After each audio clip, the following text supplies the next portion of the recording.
በጣም በተለይ ምሽት ላይ እንዴ ሳትነዱ ደግሞ ጨዋታ ደስ ይላል። በጣም ሰላም እንደምን አመሻችሁ። ይህ የእሳት ዳር ጨዋታ ነው። እዚህ ቦታ ላይ ደግሞ ሀሳብ እንግዳ ነው። ብዙዎቻችን መሸለም፣ መደነቅ እንዲሁም ደግሞ ለሰራነው ስራ የሚሰጠን ሀሳብና አስተያየት ያጠነክረናል፣ ያበረታናል። ከዛ ጋር ተያይዞ እንግዲህ ሽልማትን ስናነሳ ሸላሚዎች አሉ።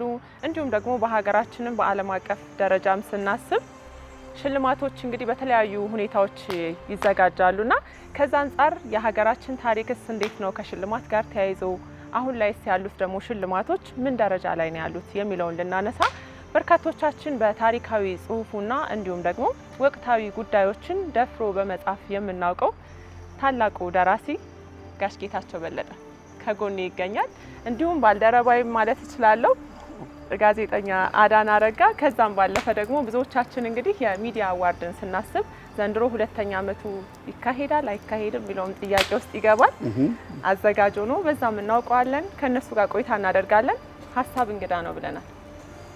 በነገራችን ላይ ሽልማት ሲነሳ እንግዲህ በሀገራችን ለትልልቅ ሰዎች ብዙ ስራ ለሰሩ እንዲሁም ደግሞ በባህላችን ደግሞ የተለያዩ ፕሮግራሞች ላይ ጋቢ ጣል ይደረጋል ለሽልማት።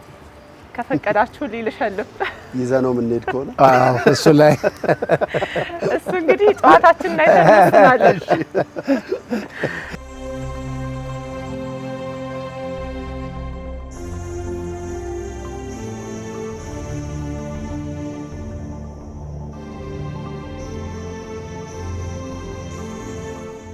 በክብር ሸልም ያለውን ሽልማትን ስናነሳ ብዙ ጥያቄዎች ይነሳሉ። ማን ነው የሚሸለመው? ማን ነው የሚሸልመው የሚለው ትልቁ ጉዳይ ይመስለኛል። ለዛም ነው እናንተን ስሸልም እንግዲህ እውነት እኔ እናንተን ለመሸለም ብቁ ነኝ የሚለው ማሰብ የጀመርኩት።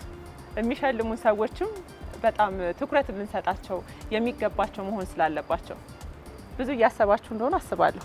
አዎ፣ ያውኑ ንግግር ራሱ ጥያቄ አለው። እውነት ነው። ተሸላሚው ብቻ ሳይሆን ሸላሚው በምን ብቃቱ ነው የሚሸልመው? በጣም አንዳንዴ ከማን እጅ ነው የተቀበልኩት የሚባለው ራሱ ትልቅ የራሱ የሆነ ትርጉም አለውና ይሄንንና ሌሎች ጉዳዮችን እያነሳን ሀሳባችንን ሽልማት ላይ አድርገን ዛሬ በእሳት ዳር ጨዋታችን ቆይታ እናደርጋለን። እሳቱም እየነደደ ነው፣ ቆሎም ቀርቧል። እንግዲህ ዛሬ ደስ የሚል ቆይታ ይኖረናል። አብሮነታችሁ ከኛ ጋር ይሁን።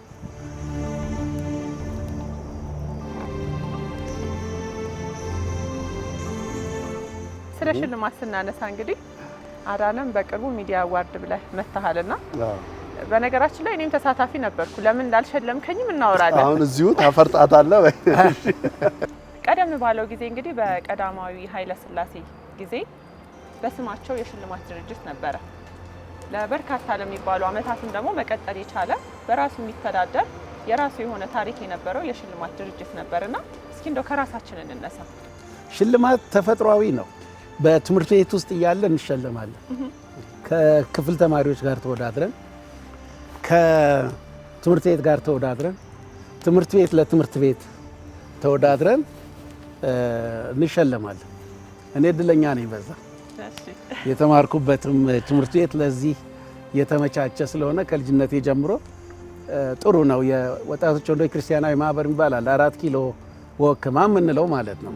ኤሌመንታሪ ከዛ ዳግማዊ ምኒልክ እንደዛና ያነቃናል። ዛሬ ለደረስንበት ውጤት ያን ጊዜ ከመምህራኖቻችን ከዳይሬክተሮች የተቀበልነው ሽልማት ነው። ወታደራዊ ጀብድና ጀግነት የፈጸሙ ይሸለማሉ ማለት ሽልማት በብዙ አቅጣጫ ነው። ገበሬዎች ሲሸለሙ አይተናል። የተለያዩ ቤተሰብም ይሸልማል። ግን ከተቋም ደረጃ እና በሀገር አቀፍ ደረጃ ካየነውና ይሄ ጉዳይ በቀጥታ የሚመለከተው የኢትዮጵያ የሽልማት ታሪክ ምን ይመስላል የሚል ነው። እንግዲህ ከቀዳማዊ ኃይለ ሥላሴ እንጀምር ብለሻል። ንጉሱ በጣም ፈረንጆቹ ፋር ሳይትድ የሚሏቸው አይነት መሪ ናቸው። እና የቀዳማዊ ኃይለ ሥላሴ ሽልማት ድርጅት የተመሰረተው በነገራችን ላይ በ1955 ዓመተ ምህረት ነው። መሸለም የጀመረው ደግሞ በ1957 ዓመተ ምህረት ነው። ያበቃው በ1966 የለውጡ ዋዜማ ላይ ነው። ስለዚህ በታሪክ ውስጥ የቀዳማዊ ኃይለ ሥላሴ ሽልማት ድርጅት 10 ጊዜ ሸልሟል። የሚያስገርም ነው። ይሄ የቀዳማዊ ኃይለ ሥላሴ ሽልማት ድርጅት የሚያስገርም ታሪክ ነው። በዓለም አቀፍ መሪዎች ታሪክ ግርማዊ ቀዳማዊ ኃይለ ሥላሴ የተሸለሙትን ሽልማት ያህል ብዙ መሪዎች አልተሸለሙ። የክብር ዶክትሬት፣ የሀገር ልዩ ዜግነት በታሪካቸው 79 ጊዜ ተሸልመዋል። ግርማዊ ቀዳማዊ ኃይለ ሥላሴ የተለያዩ መንግስታት እንደውም እኔ በተማርኩበት ሀገር ግርማዊ ቀዳማዊ ኃይለ ሥላሴ ፎቶግራፍ ያየሁት ሲሸለሙ ነው። የሀገር ሲሸልማቸው 79 ጊዜ የተሸለመ መሪ የሽልማት ድርጅት ቢያቋቁም ተገቢ ነው። የሚገርመው ነገር ዓላማውን ያንን ያቋቋሙበት ለዛሬም ሊጠቅመን ይችላል። እንዳለ ኮፒ ፔስት ብናደርገውም ይሄ ዓላማ የሚሰራ ይመስለኛል። ምንድን ነው የሚለው? የኢትዮጵያ ሕዝብ ተሸላሚዎቹን ለመሸለም የበቁበትን አይቶና ተረድቶ መንፈሳዊ ቅናት እንዲያድርበትና እነሱ የሰሩትን ስራ ሰርቶ ሀገሩንና ወገቡን እንዲጠቅም እርሱም ለሽልማቱ እንዲበቃ ለማድረግ ይህ ሽልማት ድርጅት ተቋቁሟል። አይገርምም? መንፈሳዊ ቅናት አድሮበት። ስለዚህ በ1957 ዓመተ ምህረት የመጀመሪያው ሽልማት ሲደረግ ከተሸላሚዎች ውስጥ አብዛኞቹ በአፍሪካና በኢትዮጵያ በዓለም አቀፍ ደረጃ ተጽዕኖ ፈጣሪ ተመራማሪዎችን ነው የሸለሙት። ከሀገር ያለፈ ራዕይ ነበር። የተሸላሚዎቹ ነገር መቼም በጣም የሚገርመው በቋንቋ ጥናት፣ በስነ ጽሁፍ ዓለም አቀፍ ተጽዕኖ ፈጣሪዎች የነበሩትን እነ ፕሮፌሰር ማርሼል የሚባሉትን በዚህ በቋንቋ ጥናት የምናውቃቸውን እነ ፕሮፌሰር ዊሊያም በታሪክ ምርምር የምናውቃቸው ሰዎች። የሚገርመው ነገር በመጀመሪያው ሽልማት ኢትዮጵያ የሸለመችው የኖቤል ፕራይዝ ፕሬዚደንቱ ነው። በ1957 ዓመተ ምህረት ግርማዊ ቀዳማዊ ኃይለ ሥላሴ መጀመሪያ ጠርተው የሸለሙት የኖቤል ፕራይዝ ፕሬዚደንት የነበሩትን ነው በወቅቱ። ይሄ አያስገርም? በጣም ቀጥሎ የሸለሙት የሮማውን ሊቀ ጳጳስ ስድስተኛው ለዓለም ሰላም ባበረከቱት። ቀጥሎ የሸለሙት የሴኔጋሉ ፕሬዚደንት ሊዮፖልድ ሴዳር ሴንጎርን ነው። እንግዲህ እኚህ ንጉሥ ምንድን ነው ዓላማቸው ለሚለው የተሸለሙበት ሽልማት ከብዷቸው ነበር። እኔስ ምን ማድረግ አለብኝ? 79 ሽልማት መሸለም ቀላል ነገር አይደለም። በ10 ዓመት ውስጥ ኢትዮጵያ በቀዳማዊ ኃይለ ሥላሴ ሽልማት ድርጅት የሸለመችው 53 ሰዎችን ነው፣ ተቋማትን ነው፣ የሀገር ውስጥና የውጭ ተጽዕኖ ፈጣሪ ሰዎችን በተለያየ ዘርፍ ነው። ከዛ ውስጥ 21ዱ የውጭ ዜጎች ናቸው፣ 32ቱ ኢትዮጵያውያን ናቸው። ተመራማሪዎች በግብርና፣ በእርሻ፣ በምርምር እንደ ቀይ መስቀል ማህበር አይነት እንደ ጎማ ቁጠባ አይነት የሚገርም አይነት የመንገድ ስራ ድርጅቶች ሁሉ የእርሻ፣ የትምህርት ጋሽ አስፋው እኔ በኖርኩበት ውንጌት አካባቢ 14 ትምህርት ቤት የሚባል አለ። ማንም ሰው ሊያውቀው የማይችለውን ሰው ከዛ ውስጥ አውጥተው የትምህርት በሀገሪቱ ተጽዕኖ ፈጥሯል ተብሎ እውነትም ፈጥሯል። እንደ ጋሽ አስፋው የመሳሰሉት ነው የሸለሙ። በዛ ደረጃ እንግዲህ ከፍ ብሎ የተጀመረው ታሪካችን አሁን ላይ ደግሞ በተለያዩ ዘርፎች እንግዲህ የሽልማት ፕሮግራሞች እየተዘጋጁ ይገኛሉ። እስኪ አሁን እንግዲህ አምና ለመጀመሪያ ጊዜ አዘጋጅተሃልና እንደ ጋዜጠኛም ብዙ ጊዜ ጥያቄ የሚሆኑብን ነገሮች አሉ። የተለያዩ ውድድሮች ላይ እንካፈላለን፣ እንመለከታለን ተሸላሚዎችንም ሸላሚዎችንም እና እንደዚህ ቢሆን እንዲህ አድርገውት በነበር የሚሉ ጥያቄዎች ሁሌኛ ጋር ይመጣሉ። አዳነስ ወደዛ ሲገባ ያንን ጥያቄ መልሷል ወይስ እንዴት ነው? እኔ ምንድነው ጋሽ ጌች ሲያነሳ በጣም እየገረመኝ የነበረው የመጀመሪያው በዛ ዘመን ካልተሳሳትኩ ግራሚ አዋርድ ራሱ 50ዎቹ አካባቢ ይመስለኛል የጀመረው ራሱ እና አሁን የደረሰበት ጊዜ እኛ እኩል በጀመርንበት አመታት ማለት ይቻላል ካልሳሳኩ የሆነ የአመት ልዩነት ቢኖረው ነው የተወሰነ ጥቂት የአመት ልዩነት ቢኖረው ነው በትክክል ያንን አስኪደነው ቢሆን መንግስታት ያንን እየተቀበሉ ቢሄዱ አሁን እኛ ሀገር እንዳለ አዋርድ ብለን የምናወራው ሽልማት ብለን የምናወራው ወይ ኪነ ጥበብ ነው ወይ ጋዜጠኝነት ነው ወይ አጠቃላይ የስነ ጽሁፍ ምናምኑ ነው። ቀደም ሲል ግን ጋሽ ጌች የቀዳማዊ ኃይለ ሥላሴን ሽልማት ሲያነሳው እንዳለ በተለያየ ዘርፍ ይሄ ዓለም አሁን ያለበት የትምህርት ዘርፍ፣ የቴክኖሎጂ ዘርፍ፣ የውትድርና ዘርፍ፣ የስነ ጽሁፍና ጋዜጠኝነት ብዙ ነው። አሁን እኛ ጋር እንዳለ ሽልማት የሚባለው የትኛው ዘርፍ ስንት ፐርሰንቱን ነው ራሱ እያነሳ ነው ያለ ነው የሚለው ለራሴም ያስገርመኛልና ከዛ በኋላ ይሄ እኔ አሁን በጣም ብዙ ትልልቅ ሚኒስቴር መስሪያ ቤቶች ተቋቁመዋል፣ ይቋቋማሉ፣ ባለስልጣን መስሪያ ቤቶች ይቋቋማሉ። ለምንድን የሽልማት ድርጅት ማይቋቋመው የሚል ቁጭት አለኝ ራሴ። የመጀመሪያው ቁጭት የሚመጣው ከራሴ ሙያ ነው፣ ምንም ሌላ የለውም። ምክንያቱም እኔ ትልልቅ ጋዜጠኞች ህይወታቸው ሲያልፍ የሚዘግብላቸው ሚዲያ እንኳን ትንሽ ነው። በጣም ትልልቅ ስማቸውን እንኳን ብናነሳ በጣም ያንዳንድ ትልልቅ ጋዜጠኞች ህልፈትን እንኳን የምንሰማባቸው የዜና ሽፋን የሚሰጣባቸው መንገድ እኔ በጣም ነው የሚቆጨኝ። ከዛ የተሸለሙትን ዝርዝር ስታወሪ የለም የቀደሙት የታደሉት በደርግ ጊዜም የነበሩት ትልልቅ ሪኮግኒሽን የተሰጣቸው በቀዳማዊ ኃይለ ሥላሴም ጊዜ በተመሳሳይ ምናምን። ከዛ በኋላ ግን ከስንት አንዴ ሽልማት ሳይሆን ምን ብለን እናስበው መሰለሽ? አሁን ለምሳሌ በዚህ ጊዜ የኮሪደር ልማት እየተሰራ ነው። በኮሪደር ልማት ስራ ውስጥ አስተዋጽኦ ላበረከቱ ሰዎች መስጠት ከሆነ ዘመን አንዴ የሚመጣ ነው። አመታዊ አይደለም። ይሄ ሽልማት አንድ ጊዜ ብቻ የሚሰጥ ሪኮግኒሽን አመታዊ ሽልማት አይደለም። ስለዚህ አመታዊ ሽልማቶች የሚካሄዱት እንደው አንድ ሁለት እያልን ስለምናነሳ ነው እንጂ የብዙ ሀገራትን ልምድ ዝም ብለን ብናነሳ ለምሳሌ አሜሪካን ውስጥ በቀላሉ ሙሉ ሀገሩን ስታይ በሺዎች የሚቆጠሩ አዋርድ አሉ። በሀገር አቀፍ ደረጃ ደግሞ ከመቶ በላይ አዋርዶች አሉ። እያልሽ ብመጪ በእኛ በአህጉር ደረጃ እንኳን እነ ደቡብ አፍሪካ፣ ናይጄሪያ፣ ግብጽ፣ ሞሮኮ፣ ጎረቤታችን ኬንያ ብዙ ሽልማቶች አሏት። እኛ ግን ሽልማቶቹ ምንድን ናቸው የቶቹ ናቸው የሚለው ራሱን የቻለ ቁጭት አለው ውስጥ። ከዛ ምንድነው ዳር ሆኖ ማየትና ገብቶ መስራት የተለያየ ነገር ነው። ግን አንዱ አስቸጋሪው ነገር እኔ እንደው ወደ ራሴ ከመግባቴ በፊት ለምንድነው የኛ አገር እንትኖች ሽልማት ፕሮግራሞች ጠንክረው ያልቀጠሉት? እኔ እሱን ብናነሳው ደስ ይለኛል። ማለት ለምንድነው ያልቀጠለው? ያ ትክክል። እንደው ከዚህ ጋር ተያይዞ እንደው ለምንድነው ለረጅም ዓመታት የቆየ የራሳችን የሆነ የሽልማት ድርጅት ሲልልን ለምን ግለሰባዊ ሆነ የሚለውንም ብናነሳው አንድ ላይ ደስ ይለኛል።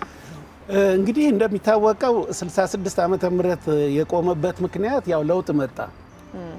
ወታደራዊ ደርግ መንግስት ለውጥ መጣ። የዩኒቨርሲቲ ተማሪዎች የጦዘ አብዮታዊ እንቅስቃሴ ተጀመረ።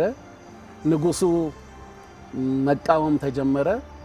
የሀገሪቱ ክሮስሮድ ላይ ደረሰች፣ ማትወጣበት ደረጃ ላይ ደረሰች። እንኳን ስለ ሽልማት ማሰብ ቀርቶ ዙፋኑም ራሱ እየተነቀነቀ ስለነበረ 1966 የመጨረሻውን ሸልመው ቆመ። ከዛ በኋላ የሚገርመው ነገር ደርግም እኮ የሽልማት ድርጅት ሽልማት እኮ ጀምሮ ነበር። ለምሳሌ 1978 ዓመተ ምህረት በተደረገው ውድድር እኔም በአጋጣሚ አሸናፊ ነበር። የአጭር ልብ ወለድ ተሸላሚ ነበርኩኝ። ኢህአዴግም በመጣበት ጊዜ በ1990ዎቹ የመጀመሪያ ዓመት ገደማ 2 ጊዜ ነው ካልተሳሳት ሽልማት ተደርጎ ነበር። እነ ቁባይ በርሄ እነ ሲሳይ ንጉሱ ኮሚቴ ውስጥ ነበሩ። ትንሽ ጭቅጭቅ አስከትሎ ነበር እዛው የሽልማት ኮሚቴ ውስጥ የነበሩት ተሸላሚ ሆነው። ሁለተኛ ይሄ አሁን ያለው የለውጥ መንግስት የሚባለው እንደመጣ ቁጭት ያልከው ነው ይመስለኛል። ጠቅላይ ሚኒስትር አብይ አህመድ ተቆጭተው ይመስለኛል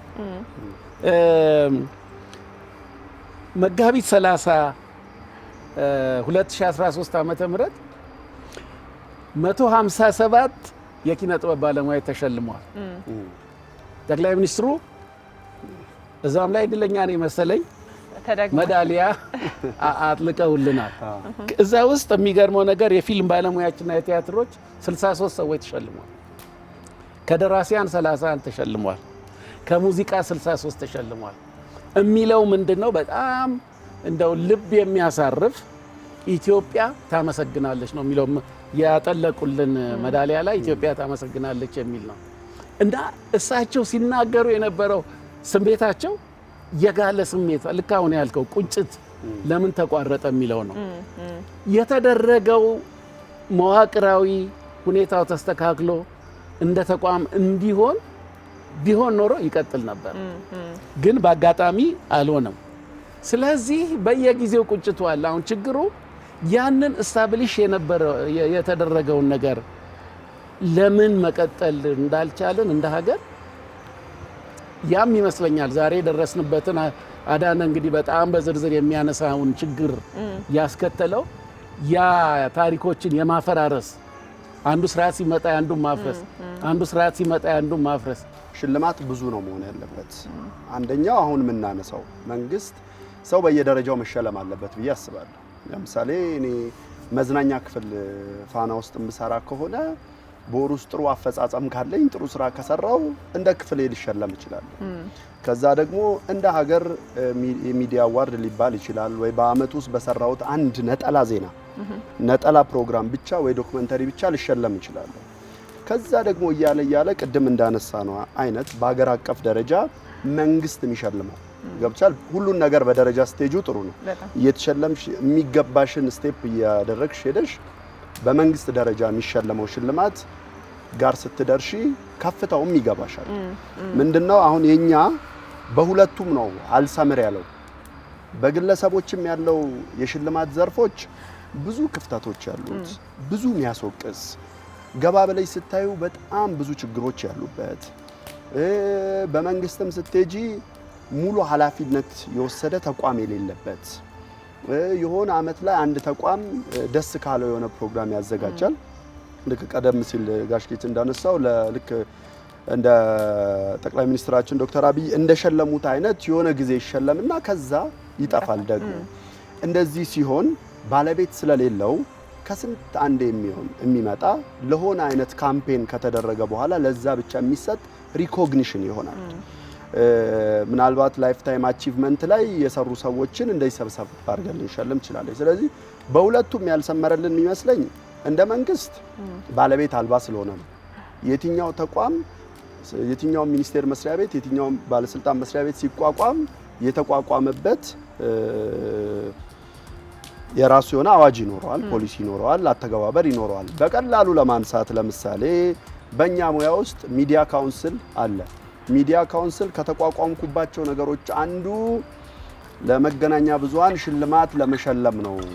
መሸለም የሚል ድርሻ አለኝ ይላል። ምን ያህል ጊዜ ሸለመ? ምንም አልሸለም። እንደውም ቃል በቃል ራሳቸውም ያሉን እኛ ከሸለምን በኋላ በእኛም መድረክ ላይ ተገኝተው አነሳስታችሁናል።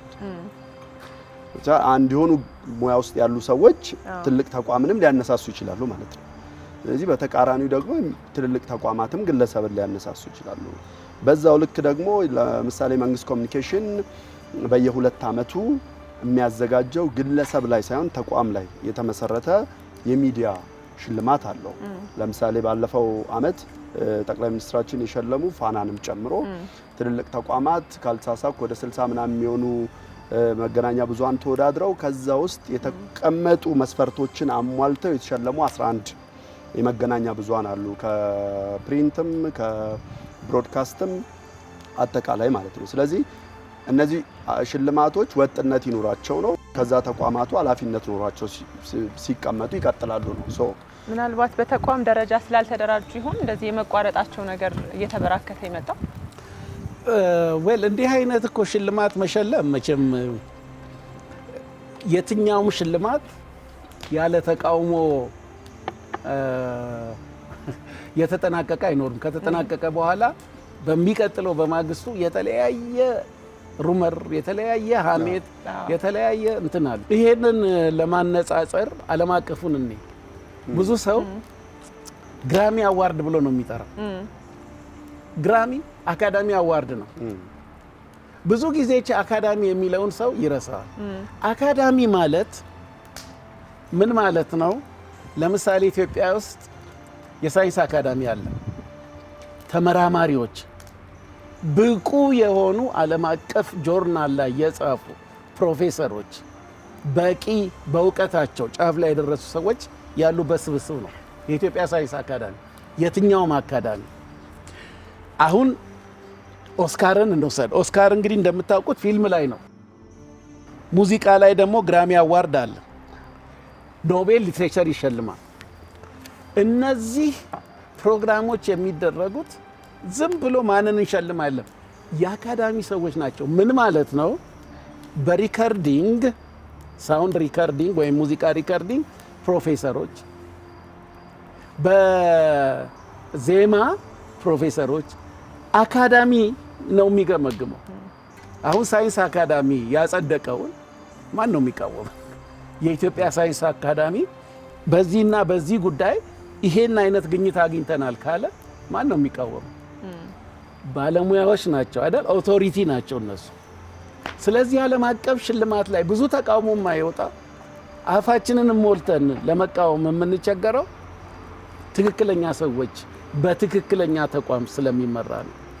ኢትዮጵያ ውስጥ እንግዲህ የናዳን ኤክስፒሪየንስ ሊነግረን ይችላል። የበጎ ሰው ሽልማት አለ። በጣም ጥሩ ነው። ሪሊ አፕሪሼት ልናደርግ ይገባል። የተለያየ ዘርፍ ነው። ማን ነው የሚመርጠው? ለህዝብ ይሄን ያህል፣ ለኮሚቴ ይሄን ያህል። ያ ኮሚቴ ማን ነው? ምን ኦቶሪቲ አለው? ግልጽ የሆነ ነገር የለም። ክራይቴሪያው ህዝብ ያውቀዋል። ይሄ እኮ አካዳሚው በሪከርዲንግ ላይ ፕሮፌሰሮች ናቸው እኮ ግራሚ አዋርድን የሚገመግሙት። እዚያው መጠየቅ እንችላለን ወይ? ማን ናቸው ዳኞቹ? እንዴት ገመገሙ? ምንድን ነበር መስፈርቱ? የእነሱስ ኦቶሪቲ እስከ ምንድን ነው? የግድ ተቋም ብቻ ሳይሆን ተቋም ውስጥ ያሉ ኤክስፐርቶች የሚመራው ቦርድ የሚሆን ማለት ብቃቱ መመዘን መቻል አለበት። ስለዚህ ነው ፍርክስ የሚለው ይጀመርና ፍርክስ የሚለው ሁሉ የሆነ ሽልማት ይካሄዳል። ምናልባት በማግስቱ በሚባል ፍጥነት የሰዎችን ሀሳብ ነው የምንሰማው። ወዲያው ነው በቃ ሰዎች ሀሳባቸውን የሚያንጸባርቁትና እንዴት እንትና ከእንትና እንዴት በለጠ እንደተባለውም ደግሞ ማን ነው የዚህንስ መስፈርት ያወጣው? ማን ነው የገመገመው?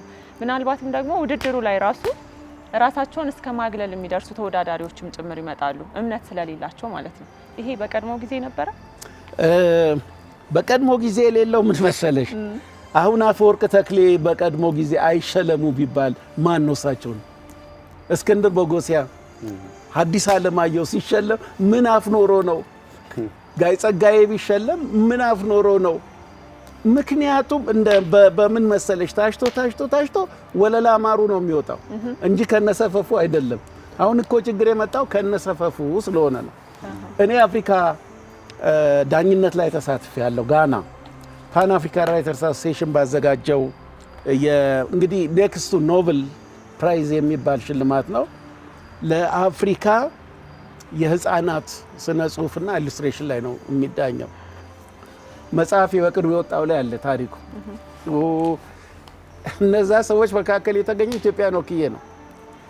ያለምንም ማጋነን ነው የምላችሁ።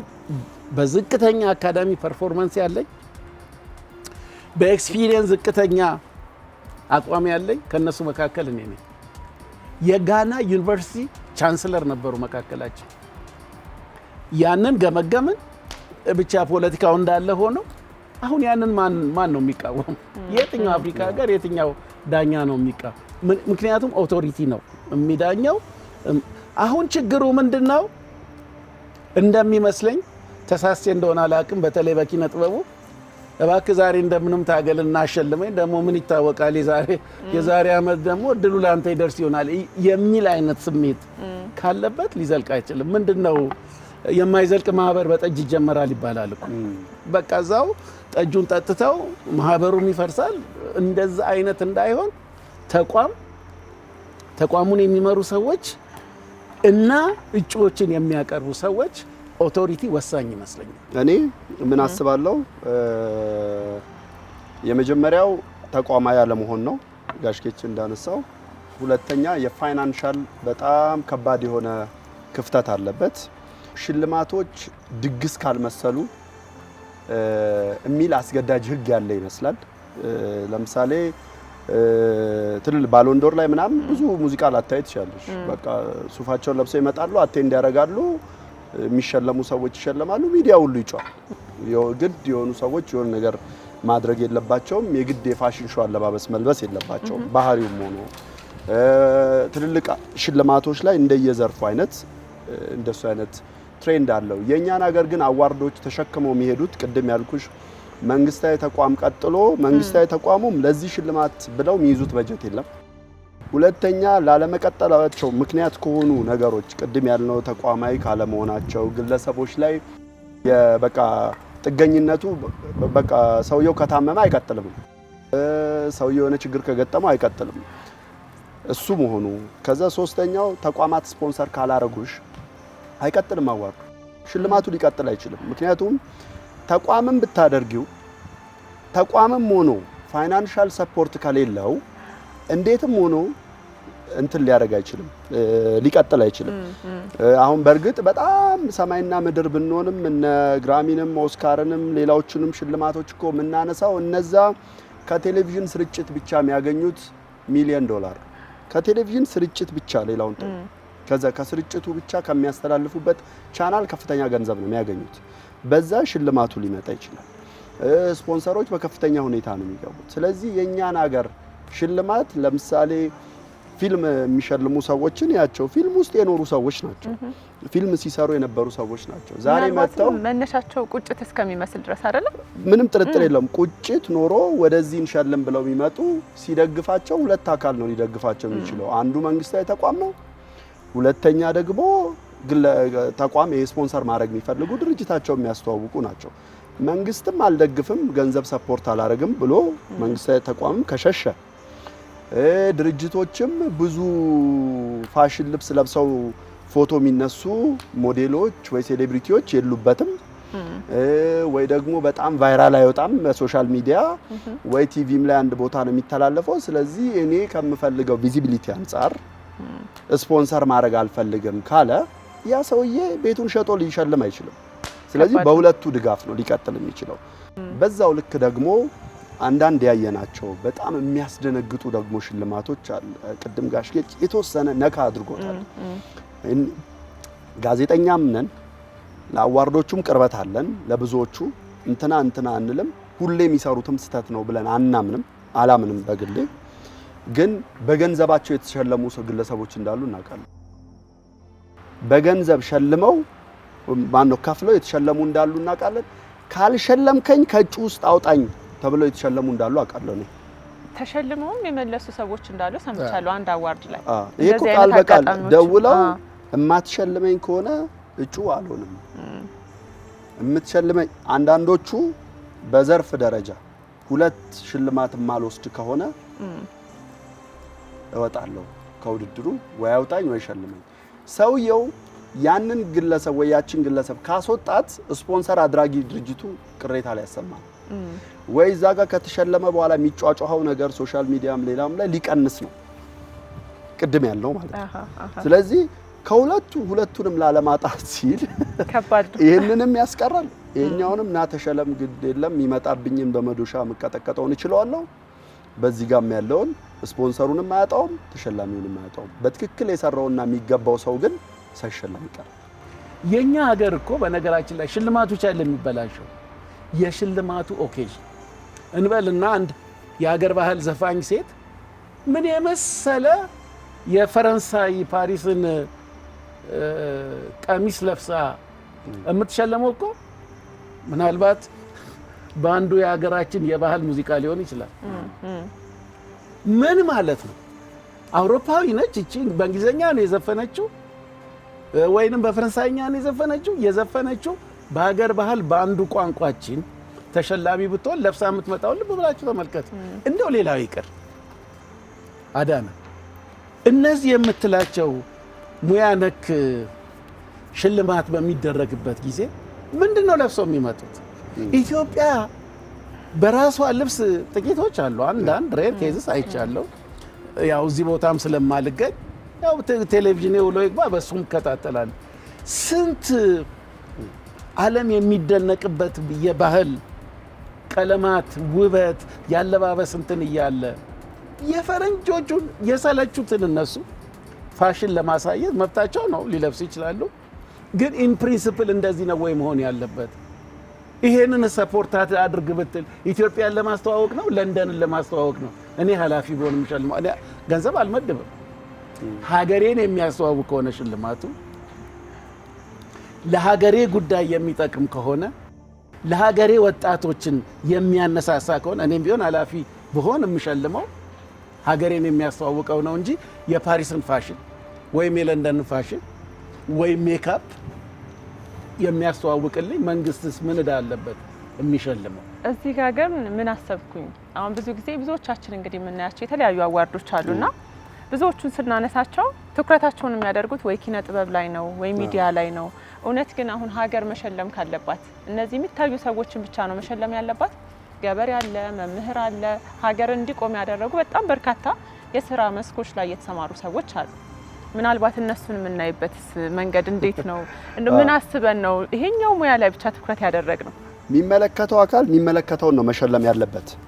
ቅድም መግቢያ ላይ ያልኩት እሱን ነው። እኛ አሁን ሽልማት ስንል እኛ ሀገር ሁሉም ሰው አይምሮ ውስጥ ፈጥኖ የሚመጣው የፊልም ዘርፉን ወይ ደግሞ በጣም ርቆ ከተባለ አሁን ቲክቶከሮቹ ከዛ ደግሞ አንዳንድ እድለኛ ስንሆን እድለኛ ስንሆን የስነ ጽሁፍና ጋዜጠኝነቱ ይሄም ከስንት አንዴ ብዙ ተጀምሮ ማይዘልቀው አንዱ የጋዜጠኝነትና ስነ ጽሁፍ ነው። ለምንድነው ስፖንሰር አያገኝ? ለምንድነው ጋሽጌች ያለውን አይነት አለባበስ ለብሶ የሚመጣ? ምክንያቱም ስነ ጽሁፍና ጋዜጠኝነት ሲባል ራሱ አይምሮሽ ውስጥ የሚመጣው ምስል አለ አይደል? ፊልምና ሌላው ዘርፍ ላይ ግን ብለሽ ስትሄጂ ፊልም፣ ሙዚቃ ተብሎ ሲኬድ ግን ኮፒ ፔስት ለማድረግ ስለሚሞከር ግራሚ አዋርድንና ኦስካርን ነው ኮፒ ፔስት የሚደረገው። ሽልማቱን ብቻ አይደለም የሬድ ካርፔት ሴሬሞኒው ጭምር ኮፒ ፔስት ይደረጋል። ያን ኮፒ ፔስት ሲያደርጉ ለምሳሌ እንትን ባልልሽም ከቅርብ ጊዜ ወዲህ የፊልምና ሙዚቃ ላይ ያሉ ሽልማቶች ከውስጥ ሴሬሞኒው ይልቅ የውጭ ሴሬሞኒው ይረዝማል። በጣም እውነት ነው። ካለባበስ ይጀምራል። 11 ሰዓት ሄደሽ እስከ ምሽት 2 ተኩል ድረስ የውጭ ሴሬሞኒው ነው የሚበዛው። ውስጥ ስገቢ መሄድ ሰው ይበዛል። በነገራችን ላይ ታውቂያለሽ፣ እሱ ብዙ ሰው ውስጥ ሳይገባ ወደ ቤቱ ይሄዳል። ትልቁ ሴሬሞኒ ከሽልማት ፕሮግራሙ ይልቅ ውጭ ያለው የሬድ ካርፔት ሴሬሞኒ ነው፣ ሾው ነው። በጣም ማስታወቂያዎችም ጭምር እኮ አሉ። እንግዲህ ከአልባሳት ጀምሮ የተለያዩ ድርጅቶች ራሳቸውን የሚያስተዋውቁበትም ጭምር ነው። ለምንድነው ብዙ ሽልማት ማይኖረው? ገበሬው ሌላው ተሸላሚ ምንድነው? ቅድም ያልኩት ነው። አንዱ ኃላፊነት ለምሳሌ ሳይንስና ቴክኖሎጂ የሚባል ተቋም አለ። ሳይንስና ቴክኖሎጂ ከትምህርት ቤት ጀምሮ የፈጠራ ስራን የሚሰሩ ልጆች፣ ከዛ ደግሞ የፈጠራ ስራ እንዲበረታታ የሚያበረታቱ መምህራንን፣ ከዛ ደግሞ በፈጠራ ስራን የሚሰሩ ተቋማትን አመታዊ አድርጎ እስካልሸለመ ድረስ ሳይንስና ቴክኖሎጂ ሊያድግ አይችልም። በመምህራን ዘርፍ ምርምር የሚያደርጉ በግብርናው፣ በጤናው ላይ፣ ከዛ ደግሞ ፋርማሲቲካል የሆኑ የመድኃኒቶች ላይ ሁሉም ዘርፎች ላይ የሚሸልም ትምህርታዊ ተቋም ከሌለ፣ ትምህርት ሚኒስቴር ካልሸለመ፣ የእያንዳንዱ ዘርፍ ሁሉም የየድርሻውን ካልወሰደ ሁሉ ጊዜ በየአመቱ የምንወቅሰው ፊልምና ሙዚቃን ጋዜጠኝነትን ብቻ ይሆናል። ስለዚህ ሁሉም ተቋም ድርሻ እንዳለው ሚኒስቴር መስሪያ ቤት የሚሰራው ስራ ውስጥ አንዱ ድርሻው እሱ እንደሆነ ማወቅ አለበት። ግብርና ዘርፍ ላይ ብዙ ኤንጂኦዎች አሉ። ግብርና ዘርፍ ላይ ከሸለምሽ ኤንጂኦዎቹ ሰፖርት ከሚያደርጉት ነገር መካከል አንድ በትክክል በሳይንሳዊ መልኩ አርሶ ኩታ ገጠም በሆነ መልኩ ብዙ ፕሮዳክትን ያመረተን ገበሬ ኤንጂኦ ሰፖርት እንዲያደርግ አድርገሽ ካልሸለምሽ ያ ግብርና ሚኒስቴር የሚወስደው። ጤናውም ዘርፍ ላይ በተመሳሳይ እንደዛ እያደረግሽ ሁሉም የየራሱን ድርሻ ካልወሰደ በዚህ ሁሉ ዘርፍ ላይ ለምሳሌ ወታደሮች በየአመቱ እንደ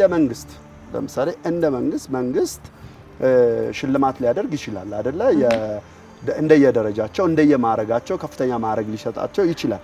ግን ብዙ ሀገሮች ላይ ወታደራዊ ሽልማቶች አሉ እንደየአስተዋጽኦአቸው። ገብቶሻል አይደል? የግድ ወታደርን ለመሸለም መዋጋት የለብንም። ገብቶሻል አይደል? በሀገር ውስጥ የሚያደርጉት የልማት ስራዎች ሊሆኑ ይችላሉ። እና ልጇን 2-3 ልጇን እንዴት ነው 4 ልጇን ወታደር ያደረገች እናት ስትሸለም ማየት ማልፈልገው ነው 4 ልጆቿን ባለቤቷም ወታደሩ ነው ምናልባት ጦር ሜዳ ላይ ወጥቶ አልፎ 2-3 ልጆቿን ወታደር ድጋሚ ሀገሬን ይጠብቁ ብላ የላከች እናት ስትሸለም ማየት ነው ይፈልጋሉ ገብቻል ይሄንን ሜቢ መከላከያ ሚኒስተር ኦር ደግሞ ይሁን ያንን ስራ የሚሰራ ሰው መውሰድ አለበት ይሄ ሐሳቡ እንዳለ ሲጨመቅ ሁሉም ተቋም የየራሱን ኃላፊነት እንደ ተሰማራበት ዘርፍ መውሰድ አለበት የሚል አቋም አለ ይሄን ጉዳይ የተቋማት ሽልማት ማበረታቻ ነው የሀገር እንደ ሀገር የምትሸልመው ግን ማበረታቻ አይደለም ቅድም ያለው እንደ ቀዳማዊ ኃይለ ሥላሴ ጊዜ አንድ የሽልማት ተቋም መቋቋም አለበት እሱ ነው እኔ አሁን እንደምንም በዚህ እንደው ሰሚ ካገኘን በዚህ ፕሮግራም ላይ እንደ ሀገር አንድ ምሳሌ ልንገር በህይወቴ የተሸለምኩት ትልቁ ሽልማት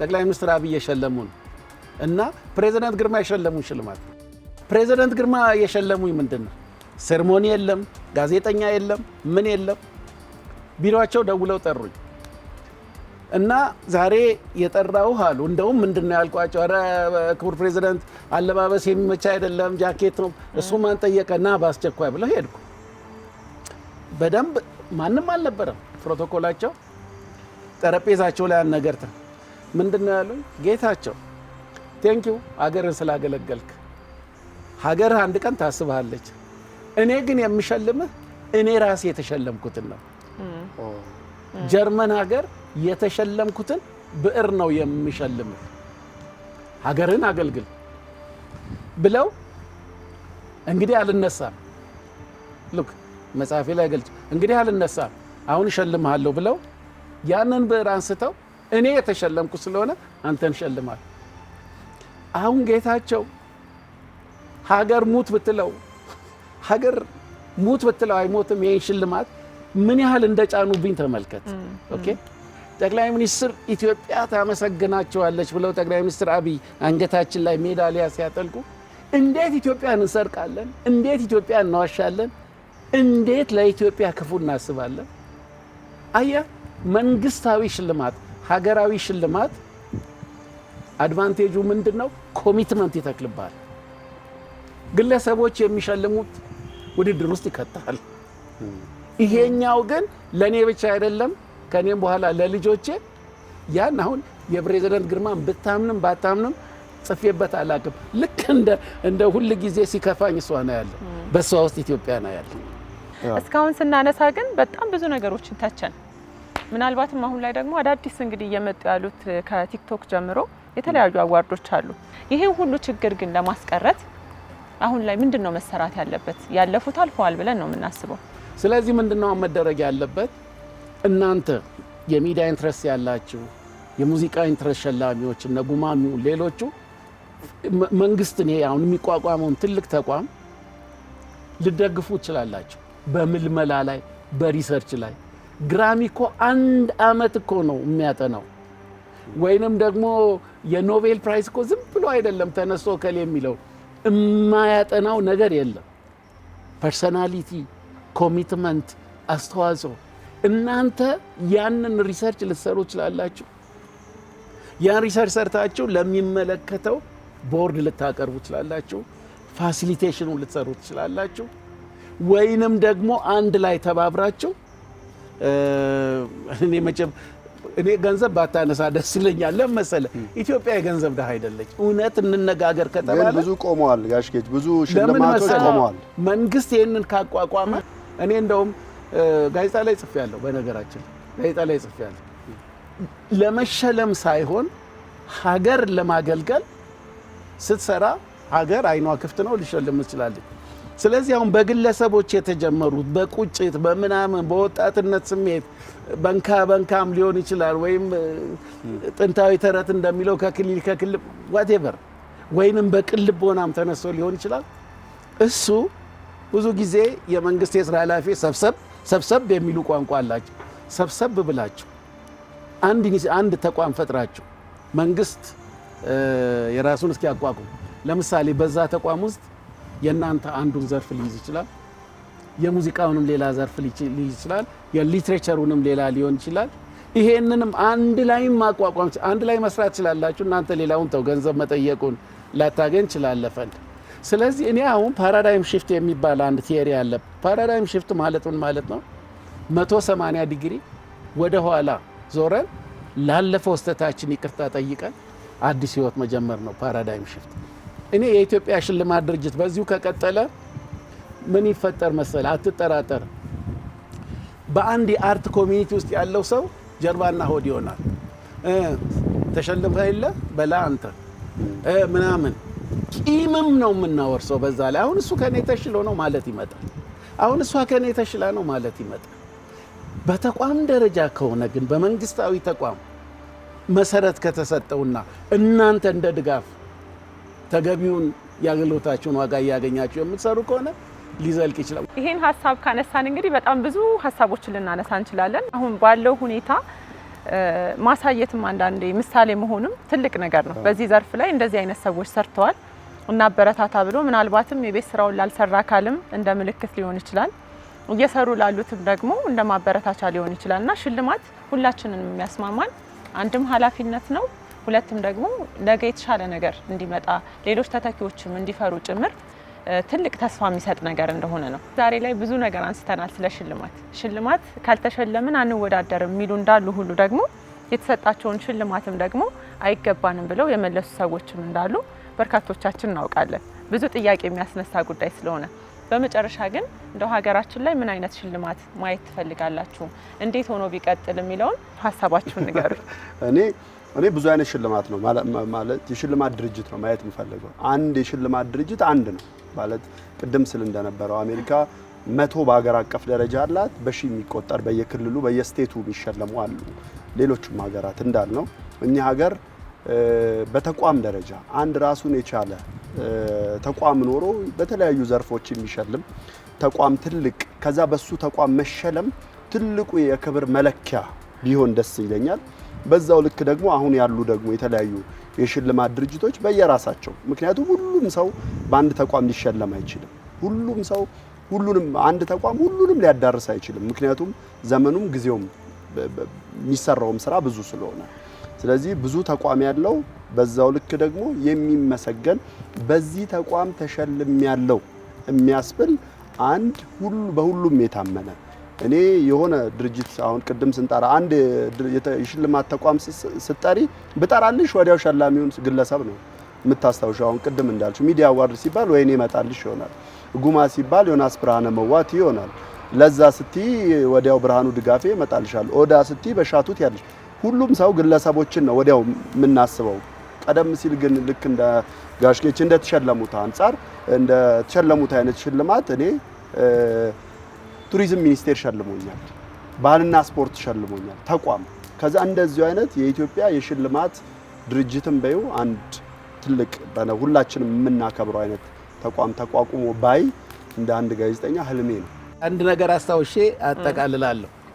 በ2008 ዓመተ ምህረት የጥንታዊ ኢትዮጵያ ጀግኖች አርበኞች ማህበር 75ኛውን በዓል ያከብር ነበር፣ የድል በዓል። በአጋጣሚ ያንን ለማስተባበር ለማማከር ኃላፊነቱ የኔና የስራ ባልደረቦቼ ነበር። ምንድነው ያደረግነው? ፋሺስት ኢጣሊያ ኢትዮጵያን በወረረች ጊዜ ሊግ ኦፍ ኔሽን ላይ ግርማዊ ቀዳማዊ ኃይለ ሥላሴ ሲሰደቡ ሲዋረዱ የተወሰኑ ሀገራት እዛ ሊግ ኦፍ ኔሽን ላይ ድምጽ የሰጡ ነበሩ ለኢትዮጵያ። አረች እንደ ሀገር ባካችሁ ብለው ድጋፍ አይደለም እባካችሁ የሚል ልመና አይነት ነገር እና በኋላም ቀዳማዊ ኃይለ ሥላሴ ወደ ሀገር ሲመለሱ ከስደት አብረው የመጡ በወቅቱ የእንግሊዝ ኮሎኒ ውስጥ የነበሩ ወታደሮች ነበሩና አንድ ሀሳብ አቀረብን።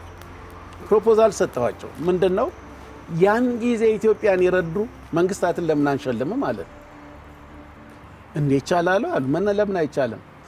እውነት ለመናገር ሪሰርቹን ሰራው። ምን የመሰለ ሽልማት አዘጋጀን። ሀገሮቹ ኤምባሲው መጥቶ እንዲረከብ አደረግን። የሩሲያ አንዷ ተሸላሚ ነበረች። ያው በዛ ጊዜ በቀይ መስቀሉም በምኑም ትረዳን ነበር። ሀሳብም ረድተውና እነ ሜክሲኮ ከየጎረቤት ሀገራትም ደግሞ እነ ዩጋንዳ ነምበር 1 የሚባል የመቃብር ቦታ አለ ድሬዳዋ ውስጥ። እነዛ የሞቱ ለኢትዮጵያ ሲመጡ የሞቱ የሚቀበሩበታል ድሬዳዋ ውስጥ። የነዛ ሀገሮችን ጠራን። በኋላ ሽልማቱ ተዘጋጅቷል። ሜዳሊያና በጣም የሚያምር ስጦታ ነው የተዘጋጀው። በኋላ የሩሲያው ተመካከሩና አምባሳደሮቹ የሩሲያው አምባሳደር ይናገሩ ሲባል እንባ ተናነቃቸውና አምሶሪ ያሉ እኔ በዚህ ስሜቴ ተነክቷል። ኢትዮጵያ ከ75 ዓመት በኋላ አሰበችም። ስለዚህ ብለው የዩጋንዳዋን ሴት አምባሳደር ነበሩ፣ እርሶ ይናገሩ። እኔ አሁን በዚህ ስሜት ልናገር አልችልም። እኔ ኢትዮጵያ እንዴት እንደከበረች ነው የታየኝ። ምን ያህል ትልቅ ሰው ብትሆኑ ነው አይሽ ሀገራዊ ይዘት ተሰጠው። የተዘጋጀ እኮ በአንድ ማህበር ነው። ምን መሰለሽ አሁን የምለው ሽልማት አንገትም ውስጥ የሚደለቅ ደረትም ላይ የሚለጠፍ በዋንጫ መልክም የሚሰጥ ዝም ብሎ ለተራ እውቅና መሆን የለበትም። ሀገርን ማየት መቻል፣ ኢትዮጵያን ማየት መቻል አለብን። ኢትዮጵያ ነች የሸለመችን። ያን ጊዜ ታማኝ ይሆናል፣ ተከታዮችን ያበዛል፣ እሱም ይከበራል፣ ሙያውንም ያስከብራል። ስለዚህ አሁን መሆን ያለበት ለማጠቃለል መንግስት እንደምንም ጨክኖ ቅድሚያ ሰጥቶ ይሄንን የሽልማት ድርጅት ያቋቁም። እስካሁን የደከሙትን በግልም እንደው ከነጸጹም ቢሆን የደከሙትን መጀመሪያ ጠርቶ ያመስግን። አሁን ለምሳሌ እናንተ ሚዲያ አንድም ለተሸልማቸው የለ መንግስት ጠርቶ ቴንኪው አዳነ አንተና ቲምህ ስላደጋችሁት መንግስት ቴንኪው እንዳልከው የጠራቸው ነጉማንንም ጠርቶ ቴንኪው ወደፊት ከኔ ጋር ሰራላችሁ። አሁን ግን እኔ በኢትዮጵያ የኢትዮጵያን ክብር ሊመጥን የሚችል አንድ ሀገር አቀፍ ትልቅ የሽልማት ድርጅት በተለያየ ዘርፍ የሚሸልም አቋቁማለሁ። የሚዲያ ሲሸልም እናንተ ትረዱኛላችሁ፣ የሙዚቃ ሲሸልም ብርሃኑ ይረዳኛል፣ የእንትን ሲሸልም በሻቱ ትረዳኛለች ብሎ እናንተንም አመስግኖ በዚህ ውስጥ ድርሻ እንዲኖራችሁ እንዲያደርግ እኔ መቼም መንግስትን ኢትዮጵያን አደራ ማለት ፈልጋለሁ። ሚኒስቴር መስሪያ ቤት አላልኩም፣ መንግስት። የአፍሪካን ግራሚ የዚህ ሳምንት ትልቁ መነጋገሪያ ዜና እሱ ነው። ማለት የሀገር ውስጥ እንትኖች ጨረሰችና አፍሪካ ግራሚ አዋርድ ማለት ፍራንቻይዝ አድርገውም ይመስለኛል ወስደው ሊሸልሙ ነው። ስለዚህ የኛ እንደ ሀገር ትልቅ ተቋም የሽልማት ስላላቸው ነው ዓለም አቀፉን ሽልማት ያመጡት።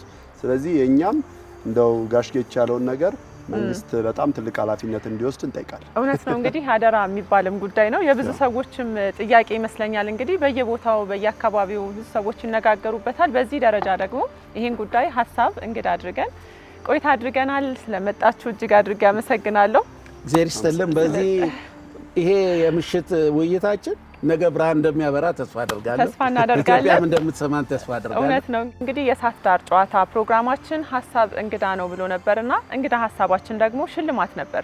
ሽልማት በየቤታችን በየአካባቢያችን ከጓደኞቻችን ከተለያዩ የስራ ዘርፍ ባለሙያዎች ጋር እያነሳን የምናወራበት የምንከራከርበት ጉዳይ ነውና ምናልባት ደግሞ ለዚህ ከቀረቡ ሰዎች ጋር እንዲህ ብናወራበት ብለን በእሳት ዳር ጨዋታ እስካሁን ቆይታ ስናደርግ ነበረ። ደስ የሚል ጊዜም እንዳሳለፍን ተስፋ አደርጋለሁ። ሔዋን ጳውሎስ አብሬያችሁ ቆየው። ሀገራችንን ሰላም ያድርግልን። ሰላሙ ነው።